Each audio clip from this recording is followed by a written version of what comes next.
enquête. Hello tout le monde, bienvenue dans le podcast Parlement Ultramarin qui analyse l'activité de nos élus. On a voté pour eux, ils sont là grâce à nous. Mais que font-ils pour nous ? La séance est ouverte. Bonjour à tous, la séance est ouverte. Bonjour à tous. Bon alors en fait non, la séance n'est pas du tout ouverte. En fait, il y a carrément plus de séance à l'Assemblée nationale. À moins que vous ne viviez vraiment dans une grotte ou sur un îlet sans réseau, vous devez être au courant. Emmanuel Macron a dissous l'Assemblée nationale.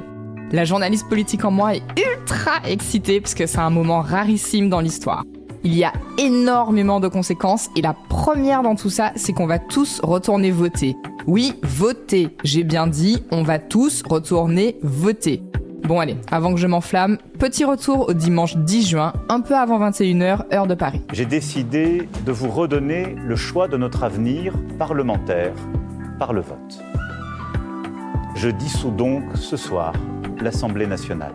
C'est la 5e fois depuis le début de la 5e République que l'Assemblée nationale est dissoute. Avant Macron, il y a eu De Gaulle, 2 fois, en 62 et en 68, Mitterrand, 2 fois aussi, en 81 et en 88, et Chirac en 97. Bon, j'imagine que depuis dimanche, vous avez quand même une idée de ce que c'est qu'une dissolution et de comment ça fonctionne. Mais au cas où, on va redire les bases vite fait. Il n'y a que le président de la République qui puisse dissoudre l'Assemblée nationale. Ça veut dire que le mandat que vous avez donné aux députés en juin 2022, en gros, il l'annule. On pourrait débattre des heures de ce que ça dit de notre système politique, le fait de donner à une personne le pouvoir de défaire ce que le peuple a décidé. Mais bon, on a un peu des dossiers sur le feu, donc on va remettre ça à plus tard. Revenons à la dissolution.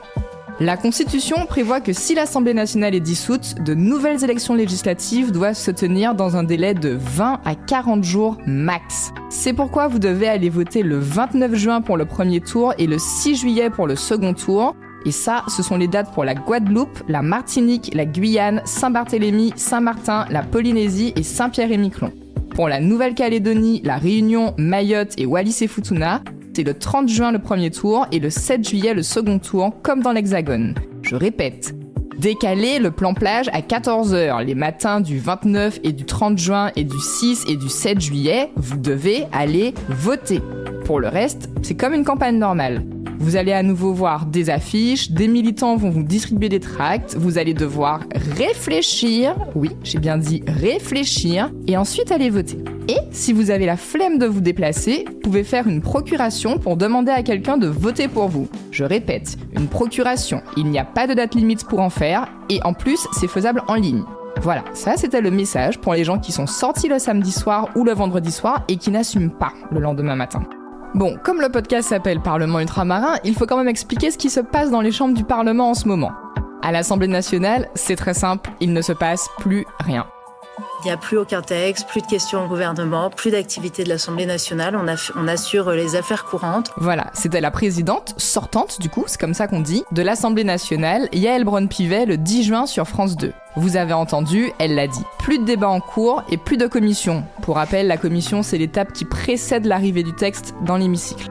En résumé, c'est tout le travail fait sur les textes en commission et en séance qui est annulé. Pour ce qui nous concerne, nous ultramarins, ça veut dire bien sûr la suspension du Congrès sur le dégel du corps électoral en Nouvelle-Calédonie. Bon, pour être tout à fait honnête, Emmanuel Macron a annoncé la suspension du projet de loi juste après la dissolution, quoi qu'il arrive. Le projet de loi constitutionnelle qui a été voté dans les mêmes termes par les deux chambres en matière sur la Nouvelle-Calédonie, j'ai décidé de le suspendre. Parce qu'on ne peut pas là laisser l'ambiguïté dans la période, il faut le suspendre pour donner toute sa force au dialogue sur place et au retour à l'ordre. Mais de toute façon, il n'aurait pas pu faire autrement. Pas d'assemblée, pas de congrès, pas de réforme, voilà. À part la Nouvelle-Calédonie, ça met aussi sur pause les 2 textes sur Mayotte, le projet de loi organique avec les volets sécuritaires et migratoires et le projet de loi constitutionnel pour réformer le droit du sol. Niveau commission, c'est la commission d'enquête sur les essais nucléaires en Polynésie qui est suspendue. Et pour que ces textes et ces commissions soient réétudiés et reprennent, il faudra que la future assemblée les remette à l'ordre du jour. Sinon c'est fini, aux oubliettes.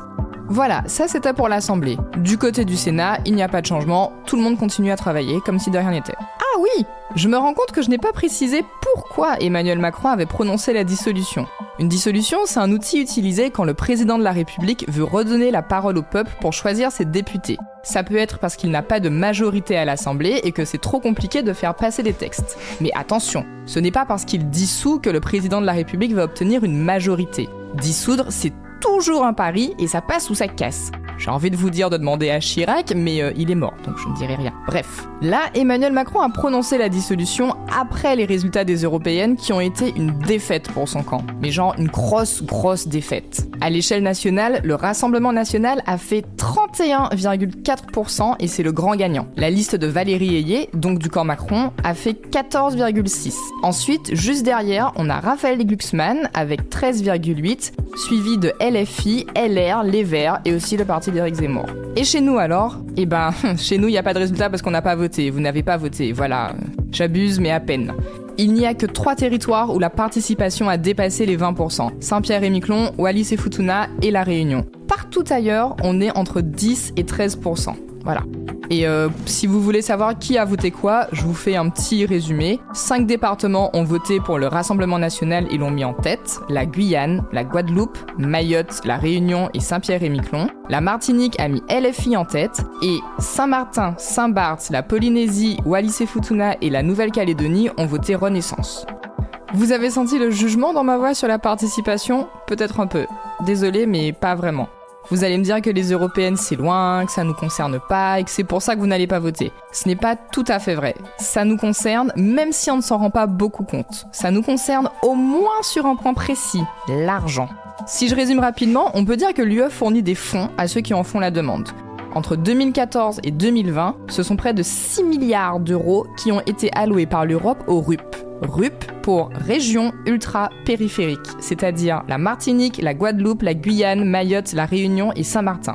Les autres territoires ultramarins qui ne sont pas des RUP ont aussi accès à des fonds via d'autres mécanismes. Cet argent, il sert à soutenir des projets régionaux, comme par exemple à Mayotte, où l'UE a contribué à la construction du nouveau site hospitalier de Petite Terre à hauteur de 60%, c'est-à-dire 17 millions d'injectés. En Martinique, ça a été le cas pour le TCSP, et c'est aussi le cas pour les plans chlordécone. À La Réunion, ça a servi à construire la route du littoral. L'argent sert aussi à soutenir des projets individuels menés par des entrepreneurs via ce qu'on appelle le FEDER, le Fonds européen de développement régional. Et en guise d'exemple de projets qui peuvent être soutenus, vous en écoutez un. TAN, la société qui produit ce podcast, a fait une demande pour des fonds et si on les obtient, c'est sûr que ça va changer la donne. Voilà, je ne sais pas si j'aurais pu vous convaincre de vous mobiliser davantage pour les européennes avec ces arguments. En revanche, je vais essayer de vous convaincre d'aller voter les 29 et 30 juin et les 6 et 7 juillet. Je pense que vous avez compris l'enjeu. On va élire une nouvelle assemblée et en fonction de ça, le Premier ministre sera choisi et avec lui un nouveau gouvernement. Petite précision, c'est le président de la République qui nomme le Premier ministre. Ça veut dire que sur le papier, Emmanuel Macron peut nommer qui il veut. Mais en général, le nom du Premier ministre est proposé par le groupe qui a le plus de députés à l'Assemblée et le président de la République l'accepte. Quoi ? Parce que si le président de la République choisit un Premier ministre qui n'est pas issu du plus grand groupe, les députés ont au moins 2 moyens à leur disposition pour le faire tomber. C'est pour ça que traditionnellement, on dit que le Premier ministre est issu du groupe majoritaire à l'Assemblée nationale. Je ne vais pas rentrer dans les détails, mais globalement, voici les forces en présence en ce début d'élection législative. Enfin, à l'heure où j'enregistre, parce qu'on n'est jamais à l'abri de changements en politique. Donc, d'un côté, on a l'extrême droite, avec le RN, qui a déjà dit que ce sera Jordan Bardella à Matignon s'il remporte les législatives. Ensuite, on a le camp Macron. Et enfin, on a le nouveau Front populaire qui regroupe les 4 principaux partis de gauche. PS, écologistes, communistes et France Insoumise. Bien sûr, il y a aussi la droite, avec les LR, même si c'est un peu compliqué pour eux en ce moment à l'échelle nationale, je vous passe les détails, mais si vous voulez vous amuser, tapez Éric Ciotti en ce moment sur Google, vous allez comprendre. Donc, à l'échelle des Outre-mer, à l'heure où j'enregistre cet épisode, les alliances et les déclarations de candidature ne sont pas encore bien claires. La plupart des députés élus en 2022 ont annoncé qu'ils se représentaient. Il y aura aussi, sans doute, de nouvelles candidatures qui vont émerger. Petite précision encore, les alliances qui sont conclues à l'échelle nationale ne s'appliquent pas forcément dans les Outre-mer, où les partis politiques nationaux ne sont pas aussi clairement représentés. Ce sont avant tout des alliances locales qui se font et qui permettent de faire bouger les cartes. Après, dans l'Assemblée, ça n'empêche pas les députés élus de rejoindre les groupes politiques de leur choix. Par exemple, en 2022, l'accord de la NUPES ne s'appliquait pas pour les candidats d'outre-mer, mais la plupart de ceux qui ont été élus à gauche ont siégé dans des groupes NUPES. C'est pareil cette fois sur le nouveau Front populaire. Niveau programme, tout n'est pas non plus calé partout. Le nouveau Front populaire a présenté le sien avec comme mesure pour les outre-mer le renforcement du bouclier sur les prix, la réglementation des tarifs des billets d'avion, créer un fonds d'indemnisation et de prévention contre les pollutions du type chlordécone, sargasses, etc.